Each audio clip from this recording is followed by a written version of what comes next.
Hello students, आज के अपने इस वीडियो में हम एनर्जी को समझेंगे।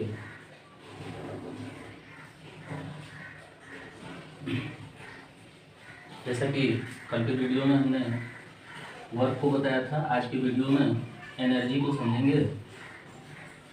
तो ये एनर्जी जो होती है इसको डिफाइन करते हैं capacity to do work.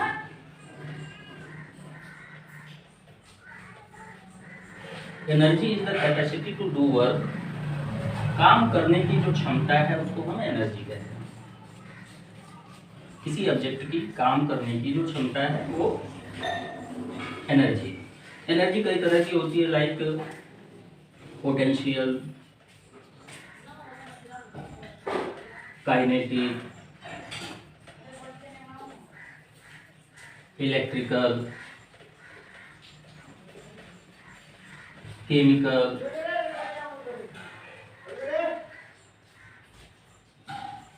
Muscular,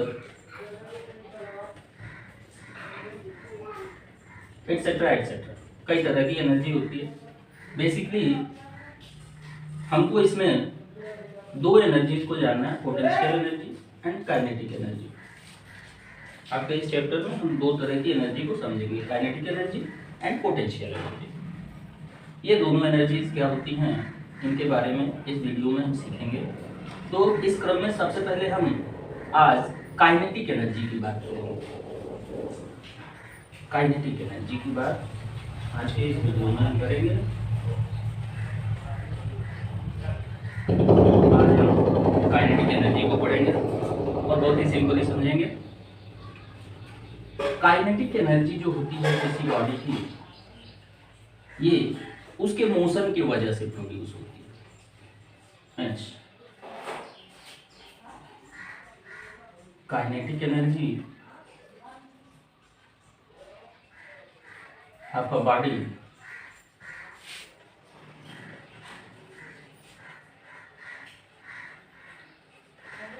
processes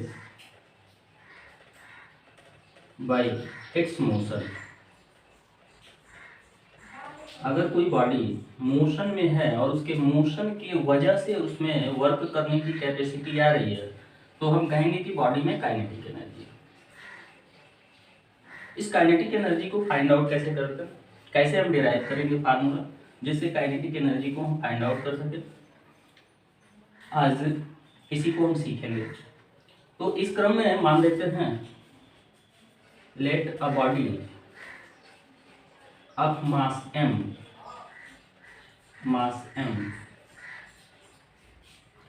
gains an acceleration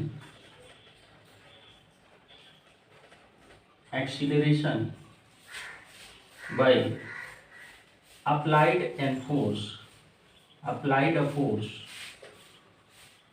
F। मान लिया कि कोई बॉडी है वो रेस्ट में है और रेस्ट से स्टार्ट करती है। किसमें है? बॉडी इज स्टार्टेड फ्रॉम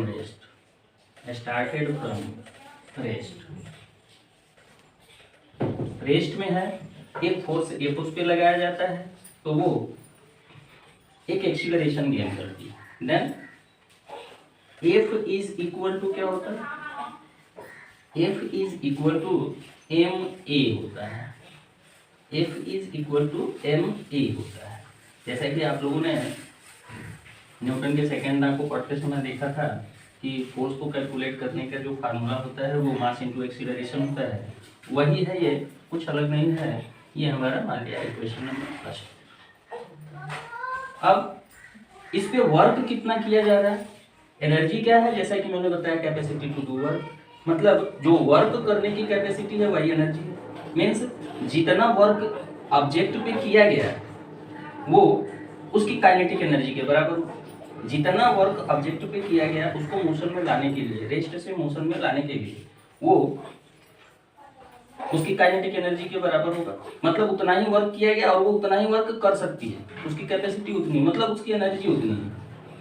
तो हम जानते हैं अगर वो रेस्ट से शुरू कर रही है तो उसकी इनिशियल वेलोसिटी u होगी और एक्सीलरेशन गेन करने के बाद उसकी फाइनल वेलोसिटी अगर v हो तो हम यहाँ पे थर्ड इक्वेशन ऑफ मोशन को अप्लाई करेंगे।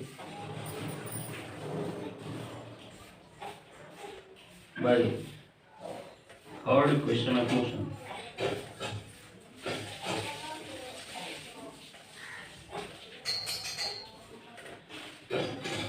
by third equation of motion v square minus u square is equal to 2as और s is equal to v square minus u square by 2a.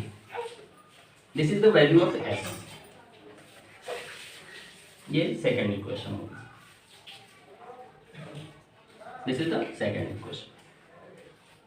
तो body कितना displacement उसमें हो रहा है, S कितना मिल रहा है, इस इक्वेशन से हमको मिल जाता है। और उसके फोर्स कितना लग रहा है, ये फर्स्ट इक्वेशन में हमारे है। तो उसकी जो एनर्जी है वो वर्क के बराबर होगी। तो पिछले जैसे वीडियो में हमने वर्क को समझा था, तो हम जानते हैं work done on body is equal to work done on body is equal to force into displacement.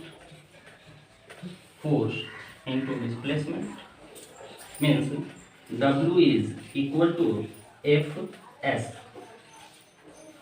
और अब ये हमारा इक्वेशन थर्ड हो गया, तीसरा इक्वेशन हमारा हो गया। अब पहले और दूसरे इक्वेशन से from equation first and second, पहले और दूसरे इक्वेशन से हम क्या करेंगे, f और s के वैल्यू को इस इक्वेशन में पुट करेंगे।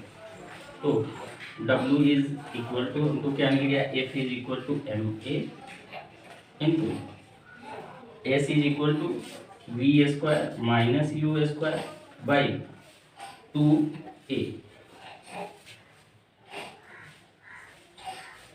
a से a को अगर हम कैंसिल कर दें तो हमें मिलेगा क्या, और W is equal to half को पहले ले लेते हैं, half m into V square minus U square.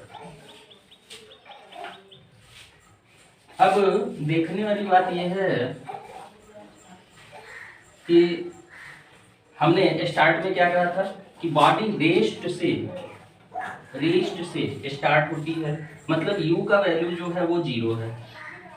उस कंडीशन में हमको मिलेगा क्या, और w is equal to half m into V square minus 0।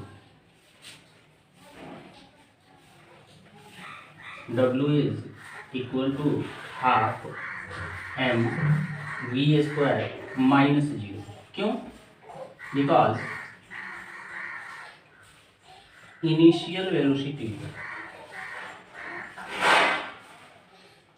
u is equal to 0, क्योंकि वो रेस्ट से मोशन में आ रही है, रेस्ट से मोशन में रेस्ट में है, मतलब उस समय वेलोसिटी कुछ नहीं है, 0। और w is equal to half m v square. w ये वर्क जो हुआ वो हाफ एम वी स्क्वायर के बराबर हुआ। हम जानते हैं कि कैपेसिटी टू डू वर्क, कितनी कैपेसिटी प्रोड्यूस होगी, जितना उस पर वर्क किया गया, उसको मोशन में लाने के लिए जितना उस पर वर्क किया गया वही उसकी कैपेसिटी वर्क करने की होगी। Main work done on body, work done on body is equal to change in kinetic energy.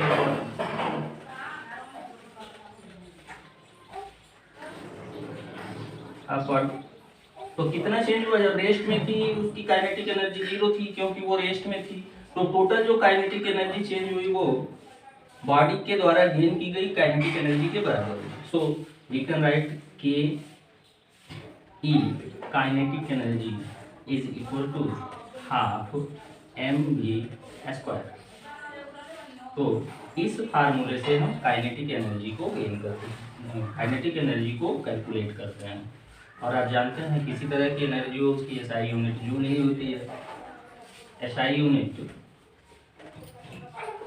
Of energy, जो एसआई यूनिट है एनर्जी की वो वर्क जैसी ही होती है, जूल होती है। इसको कैपिटल जैसे हम शो करते हैं। वर्क और एनर्जी में कोई डिफरेंस नहीं है, जितना किसी बॉडी पे वर्क किया जाता है वही उसकी एनर्जी में कन्वर्ट होती है। So the SI unit of energy is also joule. इसके बड़े यूनिट भी हैं, जैसे हम किलो जूल कहते हैं। तो 1 किलो जूल जो होता है ये 1000 जूल के बराबर होता है।